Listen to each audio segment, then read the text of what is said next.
Power is deployed in systems and structures. And often those who have power want to keep that power. And they keep that power and they preserve that power through systems and structures that they set up, like education.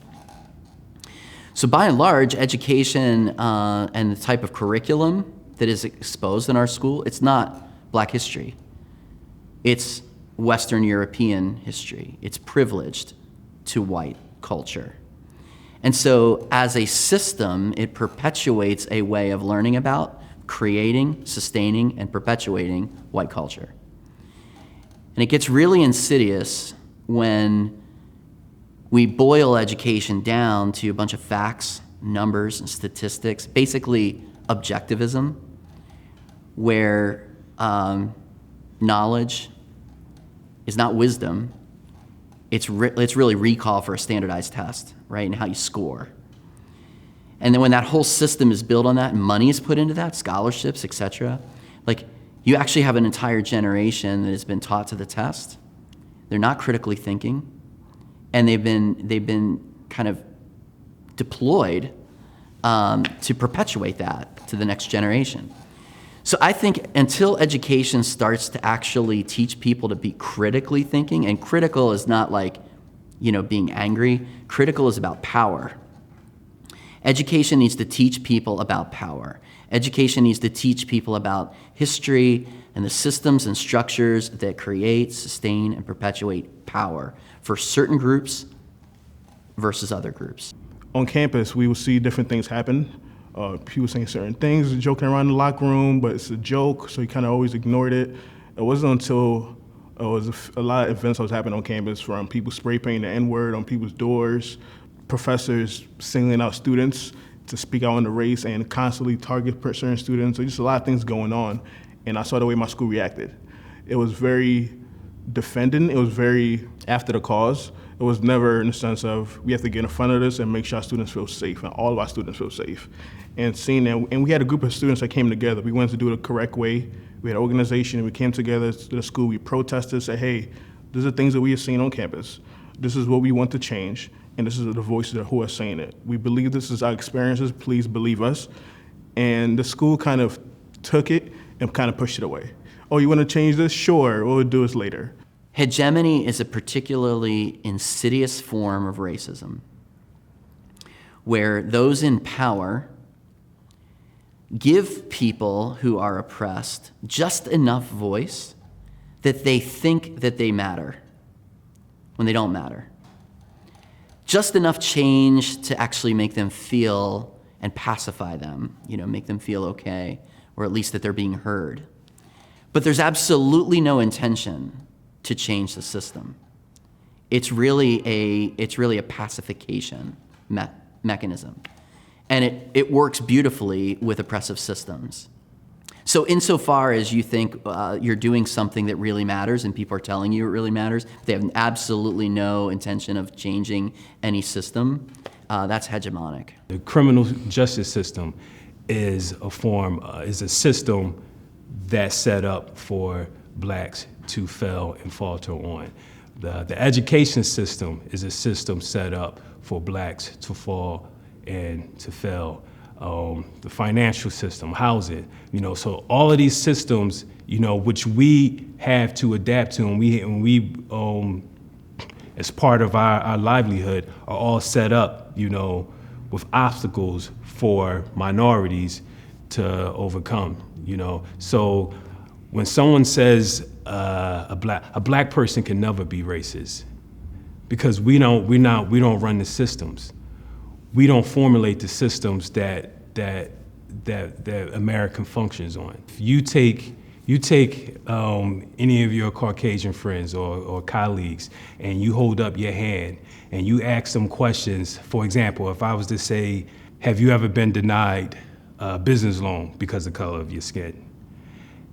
And more than likely, the black person is going to have a finger down. You take a finger down for every question that you can answer. Have you ever been the subject of predatory lending because of the color of your skin? Have you ever been denied a promotion or a job because of the color of your skin? Have you ever made less than your colleague because of the color of your skin? Have you ever been profiled by the police because of the color of your skin? So, and what's left is just this. And for Black people, this is all that we have. And this is a symbol of power. It's a symbol of unity. I had a friend of mine, just to give you an example of that, I had a friend of mine who's a nurse. She worked at a hospital in Philadelphia.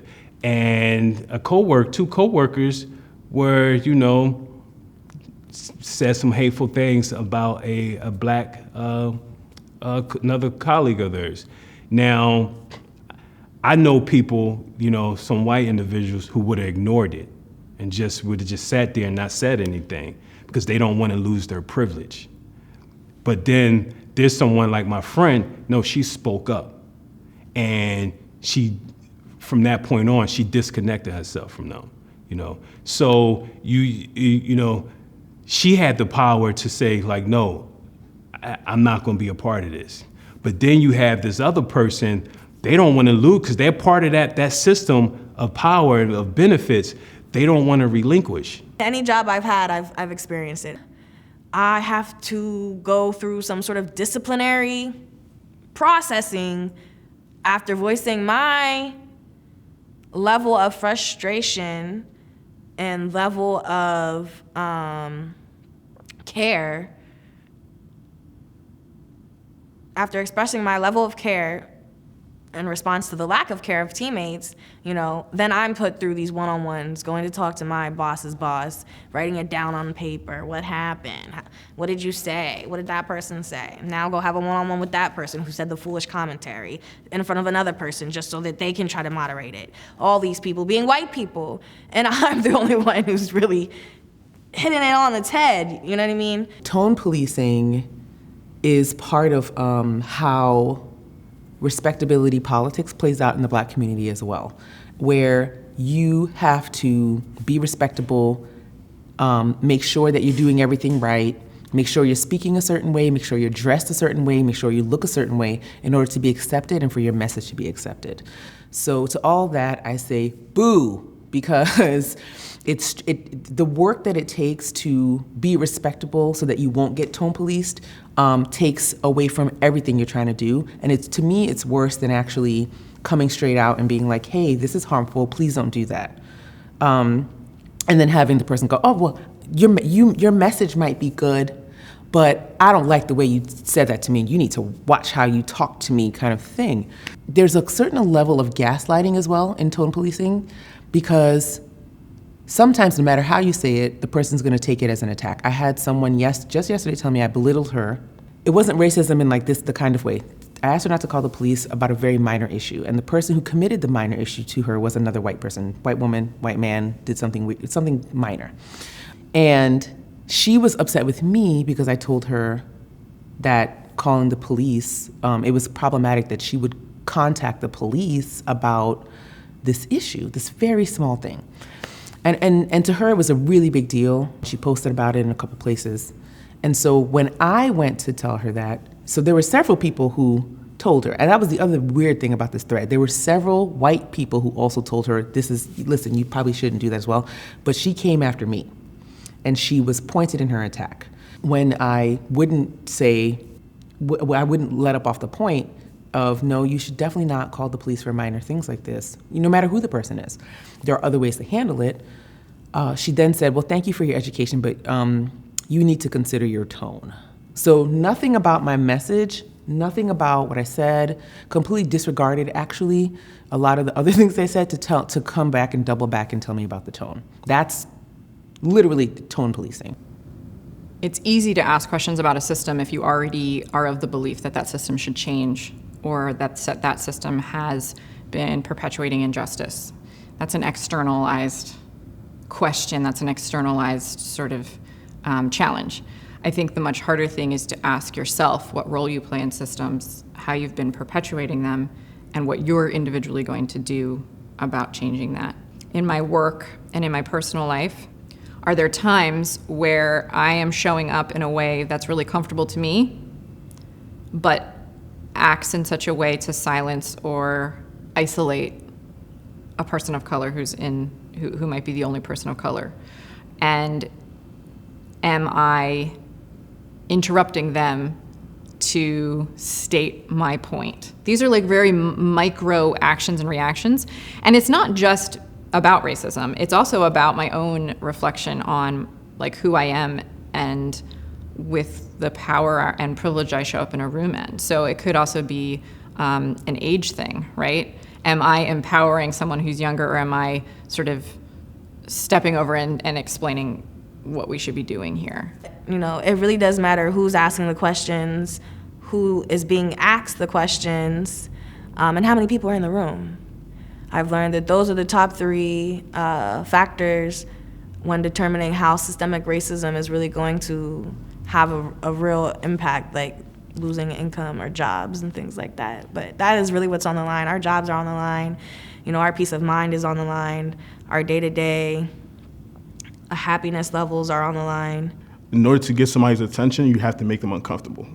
In a situation like systematic racism, a lot of people don't want to talk about it. We don't want to have the conversations, especially if we're not being impacted on a daily basis. You kind of want to push us to the side and live in your own little bubble in your world. Unless you get the attention of those in power, those who make the laws, who make the rules, and who are supposed to be, protect you, you will never be able to make that significant change because the vast majority of the population will still ignore you. I think a lot of the questions I'm asking myself are reflective questions about power broadly and about how I am aware of that power and privilege, recognizing that power and privilege in moments, not just broadly in systems, and then reflecting on the actions I've either taken or want to take. So if I'm thinking about something ahead of time, I could actually try to be intentional about holding a space for listening or recognizing when I'm getting uncomfortable and not reacting to that, but letting myself stay uncomfortable. And, you know, we've been having a lot more conversations in our workplace about race in ways that are expanding beyond the typical people I talk with that about, and they have not been comfortable. And so the questions I'm asking in those conversations are, how am I showing up? Am I showing up with an integrity? Am I acting in such a way that reflects what I really believe? Or am I defaulting to a place of comfort, which might be, this is uncomfortable, let me get out of this moment as fast as possible, so maybe I'm gonna cut you off, or maybe I'm gonna try to wrap this conversation up in a nice bow because that makes me feel good so we can all move on. But if I would do that for my comfort, how would it make someone else feel, especially if the conversation's about race and there's a person of color in that conversation, especially a black person right now? How is that going to make that person feel? And how could I show up differently then if I'm aware of that? How could I make sure I'm not interrupting them? How can I make sure I'm not trying to make this simple and neat and tie it up at the end of a work meeting? How am I just letting it be uncomfortable, and how am I letting that just stay? Because that is true, and there's nothing I can say to make that comfortable or better for all of us. So those are some micro ways, but I still think I'm asking myself those questions. I think I'm really grateful to have close friends, one who is a black woman and one who is a Asian American. And I feel confident if I ask them, hey, has there ever been a time where I showed up in a conversation, in an interaction, and it felt harmful to you? Can you tell me about that? And that might be about a personality conflict, that might be about just a bad mood, or it could really be about a racial dynamic playing out. And until I'm willing to hear that answer and ask that question, and until there's enough trust there that they're willing to actually tell me the truth, then I'm not gonna grow. But all of those things have to be in place, and so what I can do is build trust, what I can do is ask the question, and what I can do is be willing to hear the answer, even if it makes me feel uncomfortable. So those are some of the ways in the really micro environments that I'm in that I am trying to ask and reflect. Trying to get everybody's attention of those who control it, again, those who are in power, is super important. It was very important for us because with our little voices, it's so easy to discourage and to dismiss what we're saying. So unless you have the voice, unless you have the attention of those who can actually change things, who make the decisions, who are the money behind everything, not much things are gonna change. Because people are gonna listen to you and say, oh, hey, he's mad about this, or he saw this and he saw that, and by tomorrow it's gone. those who are empowered, the professors, the teachers, organizations, institutions, are the ones who can actually control the change, so the next group of students don't have to experience that. So that was our goal, and that made me feel, when we was doing it, it made me feel so empowering that we actually have a group of people that had a similar experiences that was willing to come together and sacrifice. Our names are out there. Our pictures were out there. We was in front of the protest. We was willing to put ourselves out there because we knew our truth. We knew the experiences that we was going through, and that felt good to go through that. But again, we had to get the attention of those in power.